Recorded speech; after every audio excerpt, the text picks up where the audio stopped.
Alhamdulillah, Alhamdulillah ala ni'amihi mutawatirah wa minanihi al-ghafirah wa ayatihi mutakathirah. Ashhadu an la ilaha illallah wahdahu la syarika lah wa ashhadu anna sayyidana wa nabiyyana Muhammadan abduhu wa rasuluh. Allahumma salli wa sallim ala sayyidina Muhammad wa ala ali sayyidina Muhammad. Amma ba'du, fa ya ibadallah, ittaqullaha la'allakum turhamun. Qala Allah ta'ala fi kitabihi al-'azim wa huwa asdaqul qa'ilin, man 'amila shalihan min dhakarin aw untha wa huwa mu'minun فلنحيينه حياة طيبة ولنجزينهم أجرهم بأحسن ما كانوا يعملون. وقال رسول الله صلى الله عليه وسلم اتق الله حيثما كنت وأتبع السيئة الحسنة تمحها وخالق الناس بخلق حسن. صدق الله وصدق رسوله النبي الحبيب الكريم ونحن على ذلك من الشاهدين والشاكرين والحمد لله رب العالمين. Hadirin rahimakumullah, syukur kepada Allah Subhanahu wa taala atas berbagai macam nikmat yang Allah berikan kepada kita sehingga kita dapat berkumpul berwajah di tempat yang mulia ini dalam rangka melaksanakan kewajiban kita sebagai kaum muslimin, yaitu sholat Jumat. Mudah-mudahan segala amal ibadah kita diterima oleh Allah Subhanahu wa taala. Amin ya rabbal alamin. Taruh salawat serta salam kita hadir kepada junjungan kita, penghulu kita pemimpin dunia dan akhirat, Nabi besar Muhammad sallallahu alaihi wasallam. Hadirin rahimakumullah, kita hidup di dunia ini tentunya mendapatkan kehidupan yang bahagia, kehidupan yang beruntung. Rasulullah sallallahu alaihi wasallam pernah memberikan satu wasiat kepada salah seorang sahabatnya sekaligus mantu beliau, yaitu Sayyidina Ali karramallahu wajhah, tentang ciri orang-orang yang bahagia di dunia maupun di akhirat nanti. Dalam hal ini Rasulullah SAW bersabda, Ya Ali, wahai Ali, Lisa'id talafru alamat, Hudun halalun, Wa mujazul ulama, Wa salatul khutsu ma'al imam. Kata Rasulullah SAW. Kata beliau Rasulullah SAW, ciri daripada orang yang bahagia yang pertama yaitu orang yang Allah berikan kehidupannya, sumber makanannya dari yang halal, sehingga yang dia konsumsi adalah makanan halal, baik itu usahanya sengaja atau tidak memberikan dari jalan yang halal, maka orang tersebut adalah orang yang bahagia. Yang mana bahwasanya makanan haram yang kita konsumsi, apabila kita konsumsi, sangatlah berpengaruh kepada kehidupan kita, baik kehidupan di dunia atau lagi di akhirat. Bahkan berpengaruh sangat kepada ibadah kita yang kita kerjakan kepada Allah Subhanahu wa taala. Orang yang berani melakukan makanan haram atau sengaja mencari kehidupannya daripada yang haram, dari jalan yang haram, maka tidak akan diterima oleh Allah Subhanahu wa taala ibadahnya, baik itu yang wajib maupun yang sunnah. Rasulullah SAW bersabda, Man akala al-haram la yuqallibuhu sarfuhu wa la 'abduhu. Atau Rasulullah SAW, siapa orang yang memakan haram, tidak akan terima ibadahnya, baik itu ibadah yang wajib maupun yang sunnah. Bahkan orang yang berani memakan makanan haram, mencari kehidupan daripada yang haram, bahkan yang sunnah, di dalam beribadah atau di dalam menjaga kehidupannya, dia akan selalu cenderung melaksanakan kemaksiatan kepada Allah Subhanahu wa taala, mau tidak mau. Karena sangat berpengaruh pada kehidupannya, sangat berpengaruh pada kejiwaannya. Dalam satu riwayat dikatakan bahwasanya man akal halal ata'at jawarihi sya'ada. Wa man akal haram asad jawarihi sya'ada. Barang siapa yang makan makanan halal akan taat, mudah beribadah, anggota tubuhnya mau tidak mau. Namun sebaliknya, orang-orang yang makan makanan haram akan bermaksiat, akan mudah untuk melanggar perintah Allah, menjalankan hal-hal yang dimurkai oleh Allah Subhanahu wa taala. Selalu keinginannya yaitu untuk berbuat hal-hal yang dilarang Allah Subhanahu wa taala. Sya'amatan, mau tidak mau.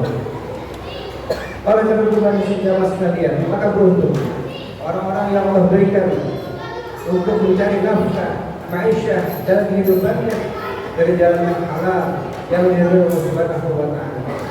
Maka kalau kita ingin mendapatkan keluarga yang bahagia, kehidupan yang bahagia, bahkan kita ingin punya anak-anak yang saleh-salehah, maka kita usahakan jalan untuk mencari kehidupan, jalan mencari nafkah, ma'isyah daripada jalan yang halal.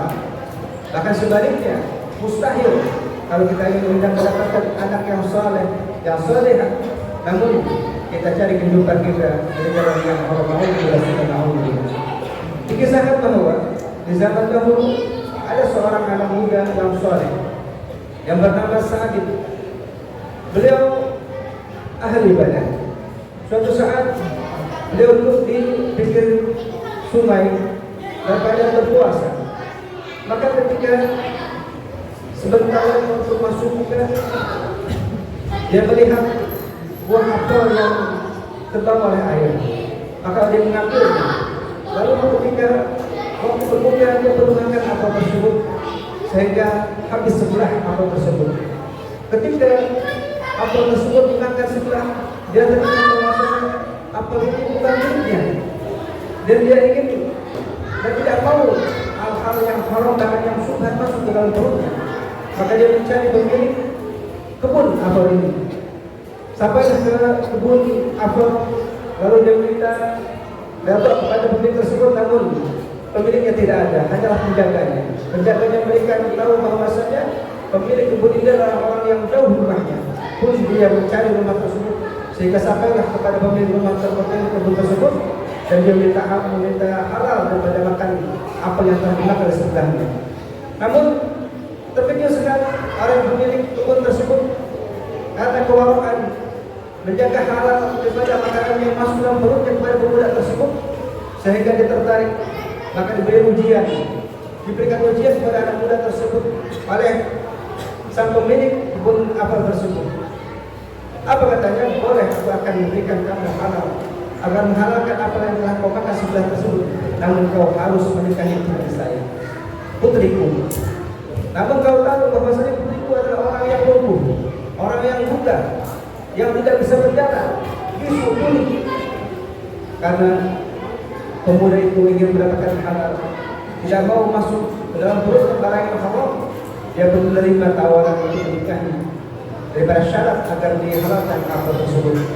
Maka menikahlah anak muda tersebut dengan putri yang punya kebun tersebut. Namun setelah dilihat putri tersebut, ternyata putri itu sangat cantik, tidaklah buta, tidak lumpuh dan tidak tuli dan lain sebagainya. Maka dikatakan oleh ayahnya bahwasanya itu sangat menjaga, dia matanya tidak buta karena dia sungguh menjaga hal-hal yang haram, tidak pernah menjaga haram. Tubuhnya lumpuh, dia tidak pernah menuju pada tempat yang haram, bahkan mulutnya tidak pernah berbicara yang haram. Maka menikahlah. Juga pernikahan tersebut lahirlah seorang anak yang dimuliakan yang soleh, yang kita kenal dengan sebutan Imam Abu Hanifah yang bernama Nu'man bin Sabit. Itulah daripada anak yang dihasilkan daripada orang tua yang menjaga daripada hal-hal yang halal yang masuk dalam perutnya, sehingga mendapatkan anak yang soleh. Juga selaras dengan cerita bahwasanya dahulu juga ada seorang budak yang bernama Mubarak. Budak-budak yang soleh. Suatu saat dia adalah kerjanya sebagai penunggu, yaitu penunggu kebun anggur.